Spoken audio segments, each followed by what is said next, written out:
فيا أيها الراجون منه شفاعة صلوا عليه وسلموا تسليما اللهم صل وسلم وبارك عليه وعلى آله أيها الراجون منه شفاعة. Assalamualaikum warahmatullahi wabarakatuh.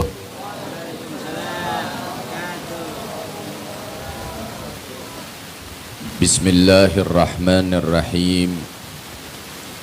Allahumma salli wa sallim wa barik ala sayyidina Muhammadin al-Fatih lima ughliqa al-khatim lima sabaq Nasiril haqqa bil haqqi wal hadi ila firatikal mustaqim wa ala alihi wa sahbihi haqqa qadrihi wa miqdarihil azim.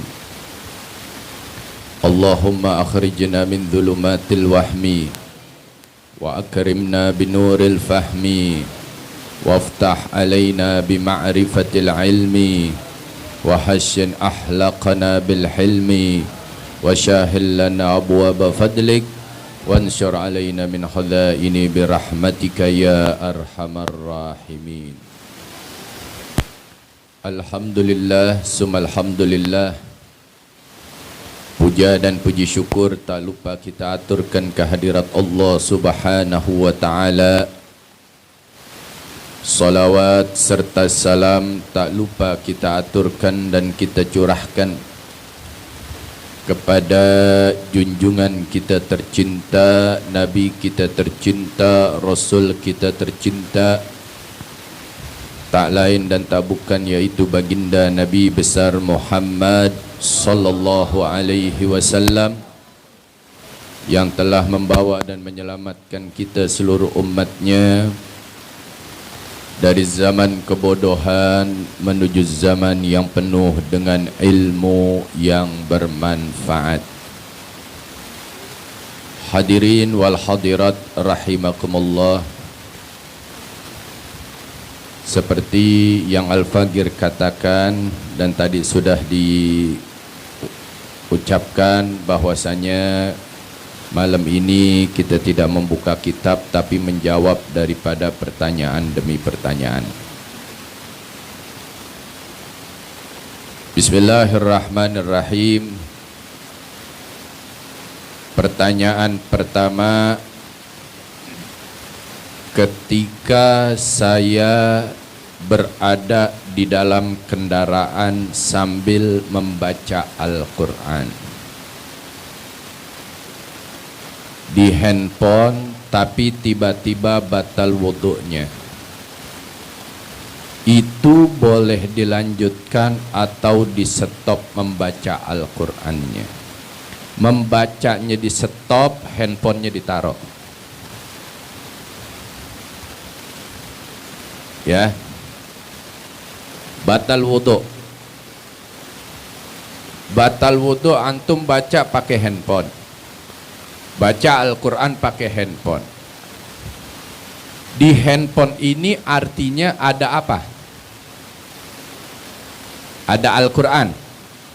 Ya, tidak jauh beda seperti antum bawa tas di dalamnya ada lipstick, betul gak? Ada bedak, ada Al-Quran, macam-macam. Handphone ini kan juga macam-macam ya. Ada WhatsApp, ada Facebook, ada ini, ada Al-Quran. Batal wudhu, batal apa, stop baca Qurannya, taruh handphonenya. Salah satunya wahamluhu, membawa dan memegang, nggak boleh tanpa wudhu. Kalau ini ada Al-Quran, makanya jangan handphone ini jangan main download Quran aja. Kalau ente megang handphone, megang HP dan di sini ada aplikasi Quran yang antum download, udah ada di sini, tinggal celak buka masuk tanpa wudhu, haram. Ya, Artinya yang antum bawa kemana-mana bukan handphone aja, tapi Al-Qur'an. Karena udah download, paham nggak? Ya. Jadi tidak boleh diteruskan bacanya dan lepas handphonenya.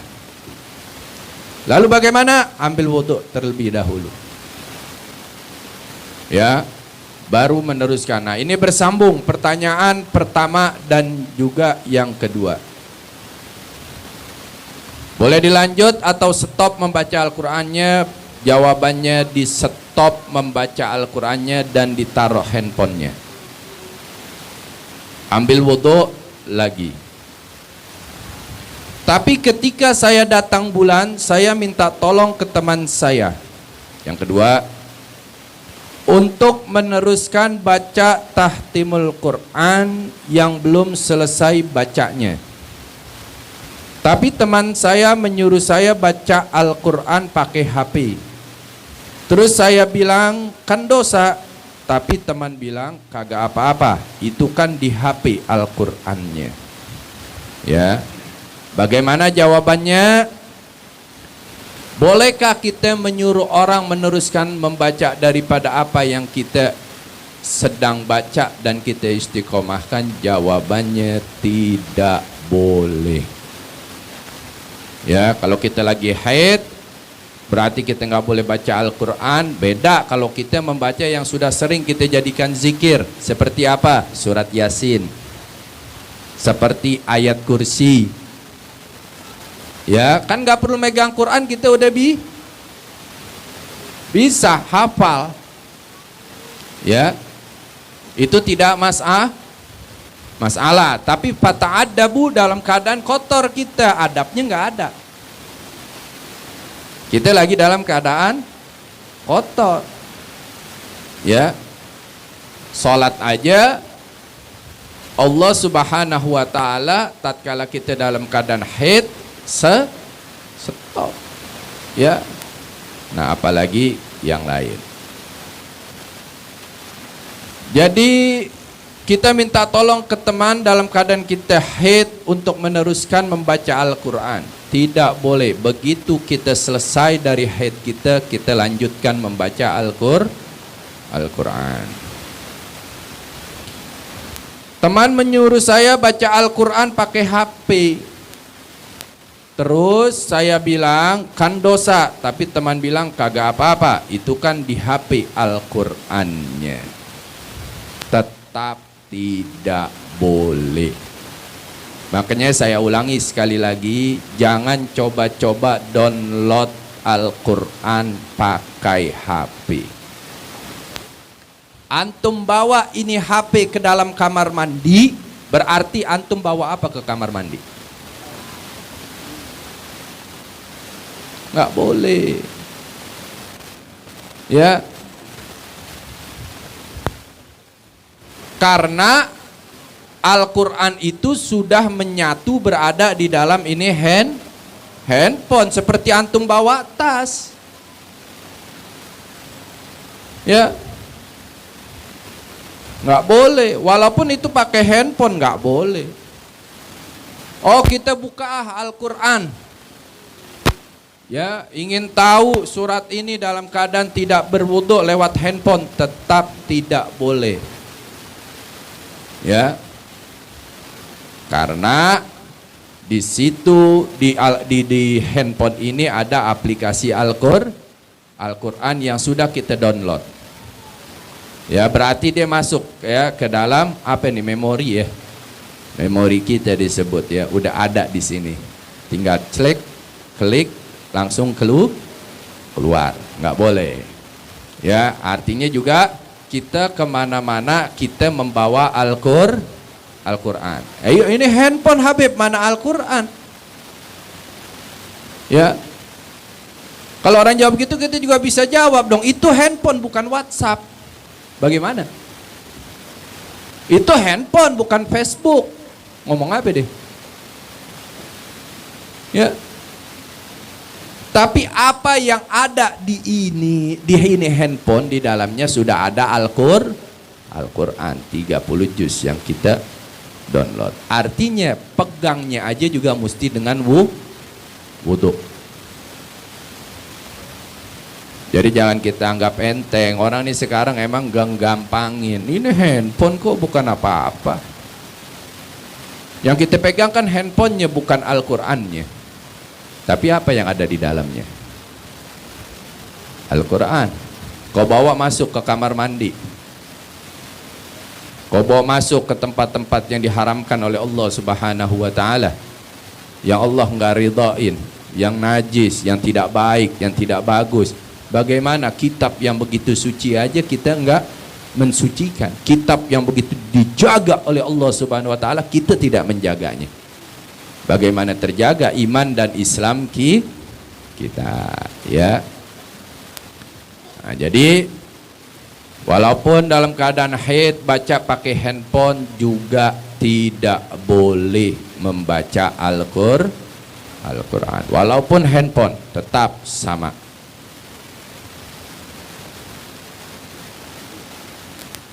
Yang ketiga, kalau anak ngelawan sama orang tua, maki-maki sampai mukul-mukul, walaupun orang tuanya kadang susah dibilangin.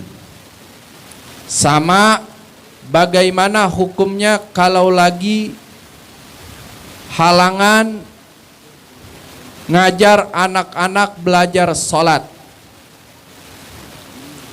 Pertama, mengurus anak, ya. Anak ngelawan sama orang tua, maki-maki orang tua, itu dosa besar. Tapi kita sebagai orang tua, jadi orang tuanya dulu yang mesti dikasih tahu, baru anaknya. Allah Subhanahu wa taala ingatkan kita dalam Al-Qur'an,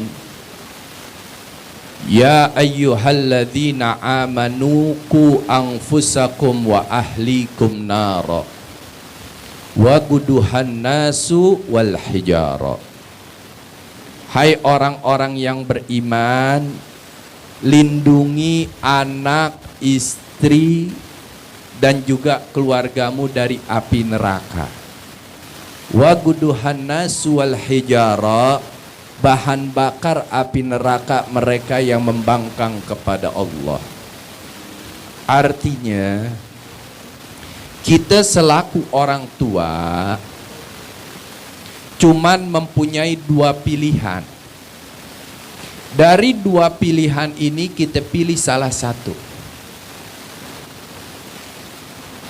Kita selaku orang tua mau menjadikan anak sebagai musuh kita di hadapan Allah, atau menjadikan penyelamat bagi kita di hadapan Allah. Jadi jangan dianggap anak nggak bakalan bisa jadi musuh. Bisa jadi musuh orang tua. Anak pun bisa menjadi penyelamat bagi kedua orang tuanya. Artinya apa? Artinya kita nih sebagai orang tua, perhatikan pendidikan anak kita. Perhatikan pergaulan anak kita. Begitu kita lihat nih anak kemarin-kemarin gak pernah ngelawan, kok sekarang baru beberapa hari udah berani ngelawan. Oh ternyata duduknya sama orang gak bener. Oh ternyata mainnya sama anak yang kagak sopan. Oh ternyata bergaulnya sama anak-anak yang berkatanya kotor terus. Artinya pergaulan dan teman duduknya mesti kita pindahkan. Ya. Karena Nabi bersabda dalam hadisnya, biru abaukum tabarrakum abnaukum. Berbakti kita kepada kedua orang tua kita, berbakti pula kedua putra dan putri kita kepada kita. Nah, ini juga mengingatkan kita.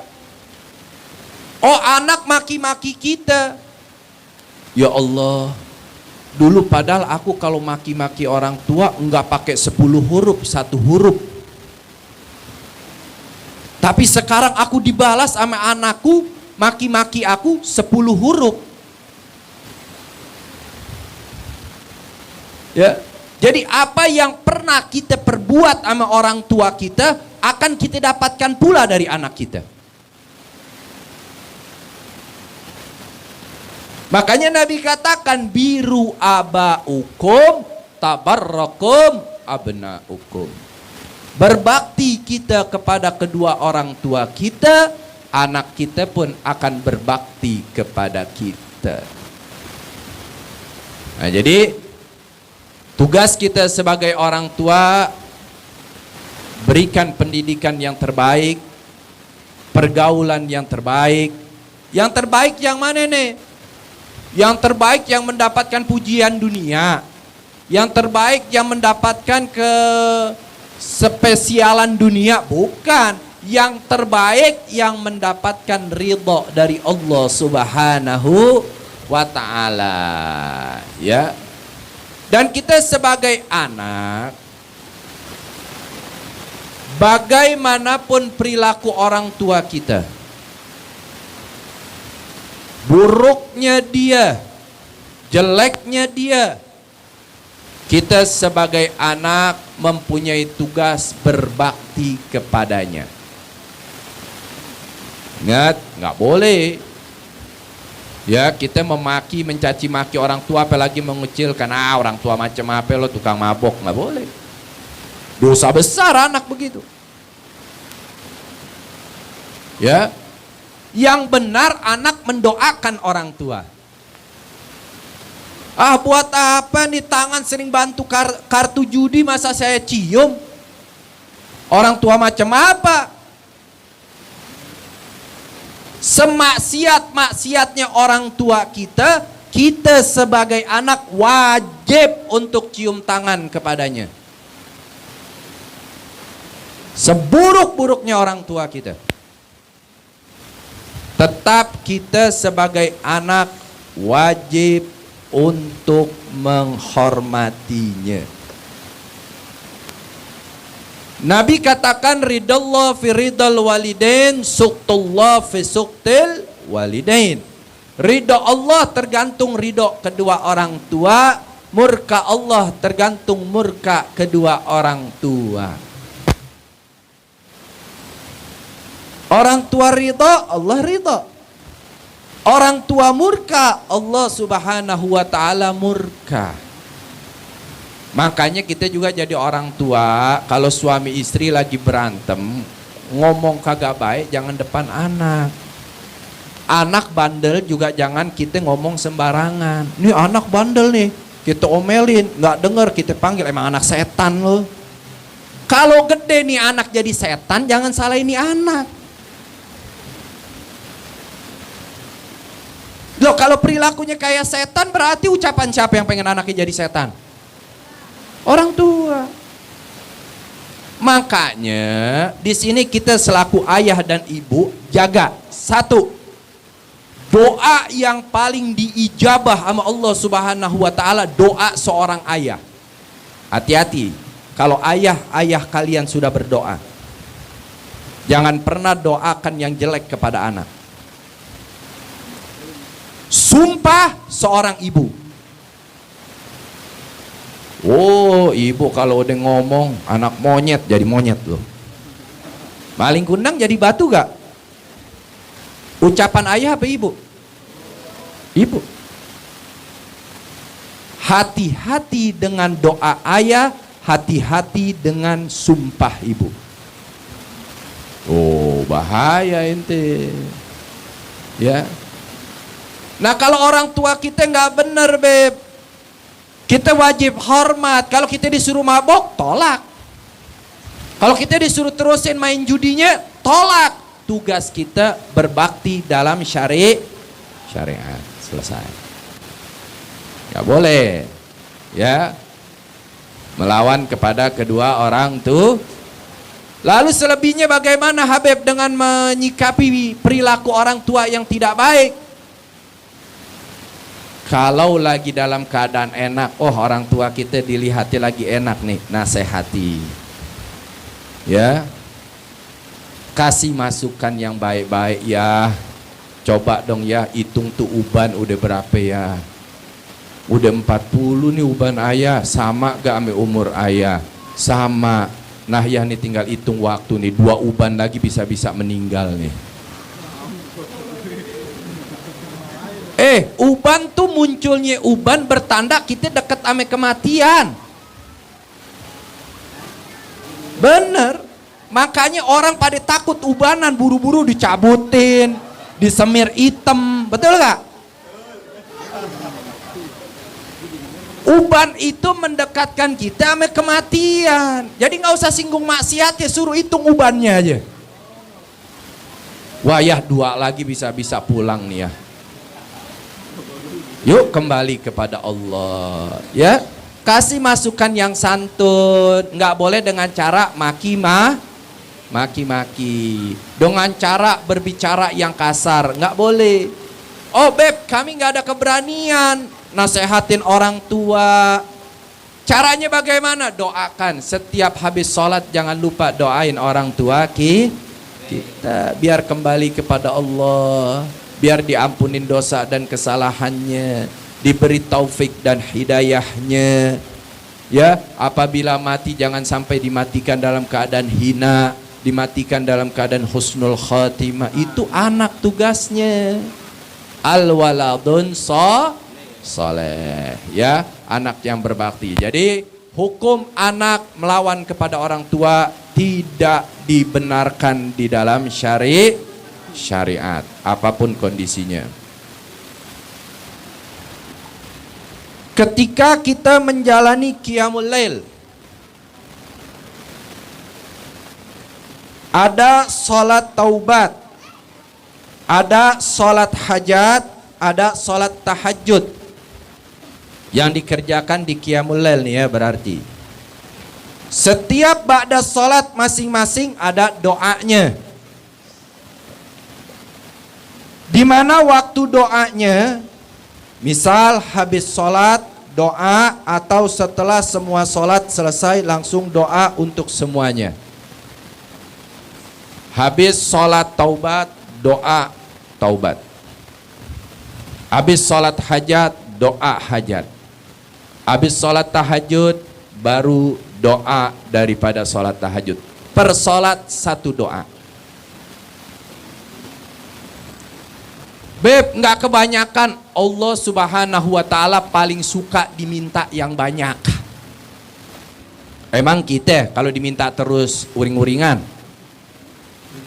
Hah? Ada orang datang nih ke rumah kita, Mbak tolong dong kasih. Besok datang lagi, kira-kira ente buka pintu tutup pintu. Allah Subhanahu wa ta'ala ya, semakin banyak ente minta semakin seneng. Jadi nggak usah kita sholat dulu, sholat taubat, habis itu sholat hajat, habis itu sholat tahajud, doanya digabungkan, boleh juga.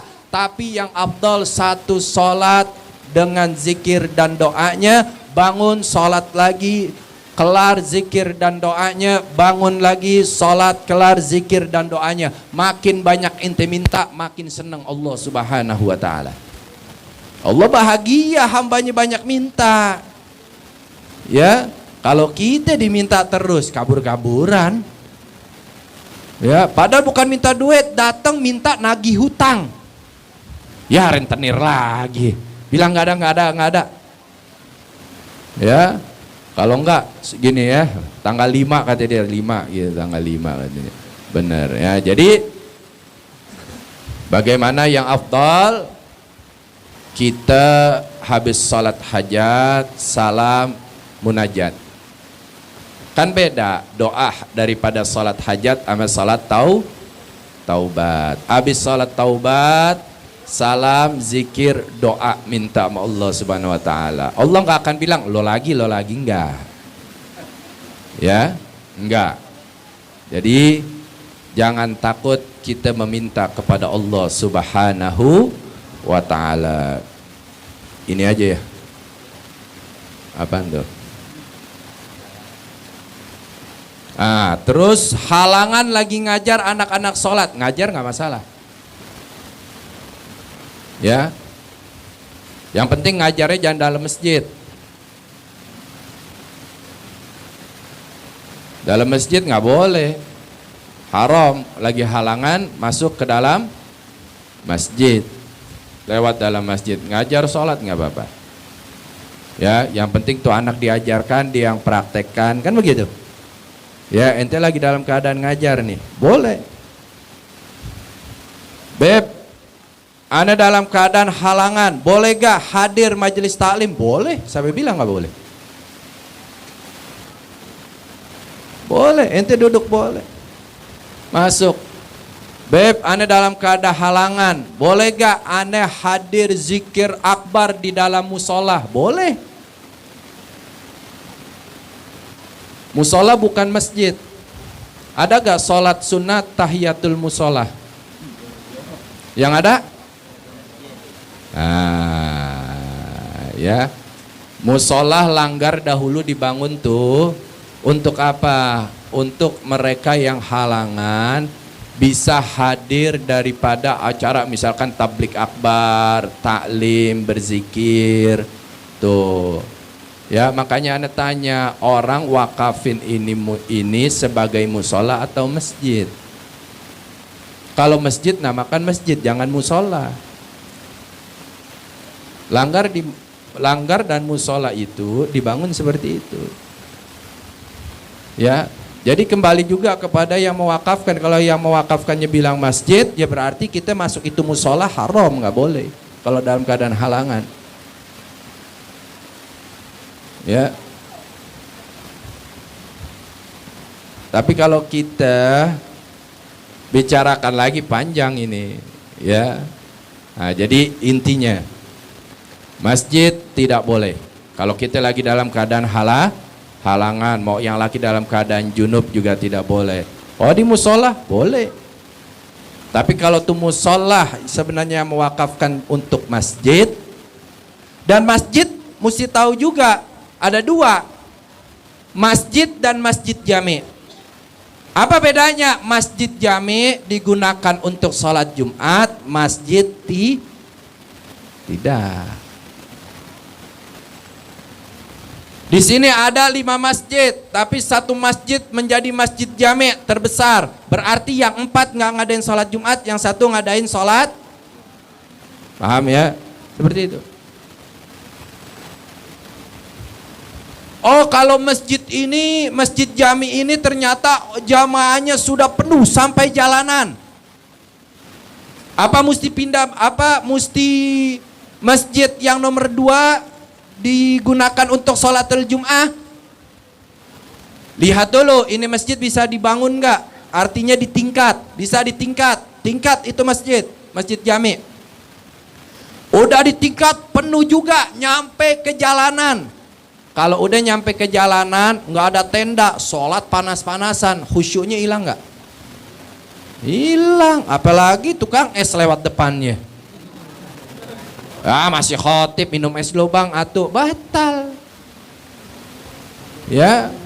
Kalau udah kagak memenuhi masjid yang kedua, artinya yang nomor 2 jadikan masjid jami untuk sholat Jumat. Tapi kalau masjid jami yang nomor 1 ini masih menampung seluruh jamaah yang ada di wilayah, nggak boleh masjid ini digunakan untuk sholat Jumat. Ini orang mentang-mentang namanya masjid, semua masjid sholat Jumat. Nggak ada. Ya.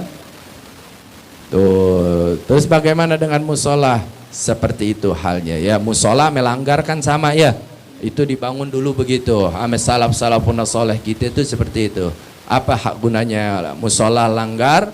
Itu bagi mereka yang haid bisa hadir majelis taklim, bisa hadir majelis zikir. Mereka yang junub bisa hadir di majelis sholawat. Seperti halnya seperti itu. Ada musafir dari jauh, dia mau istirahat, boleh di itu tempat.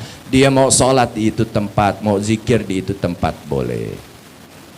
Yang tidak boleh masjid. Ya, jadi bagaimana mengajarkan anak-anak dalam praktek sholat? Boleh.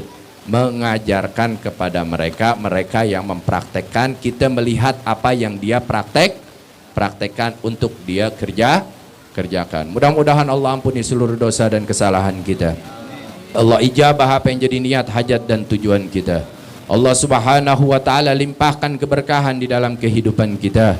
Allah permudah segala urusan-urusan kita, dari urusan dunia kita sampai urusan ukhrawiyah kita dengan berkah Habibuna Muhammad sallallahu alaihi wasallam. Rabbi fanfa'na bi barakatihim wahdinal husna bi hurmatihim wa aminna fit tariqatihim wa mu'afatin minal fitani. Ya Allah ya mujib ya hadiran la yaghib, tawassalna ilaika bil habib, taqdi hajatina garib, hajatad dunya bil maisyarah wa hajatul akhirah bil maghfirah. Wa sallallahu ala sayyidina Muhammadin nabiyil ummi wa ala alihi wa sahbihi wa barik wa sallam.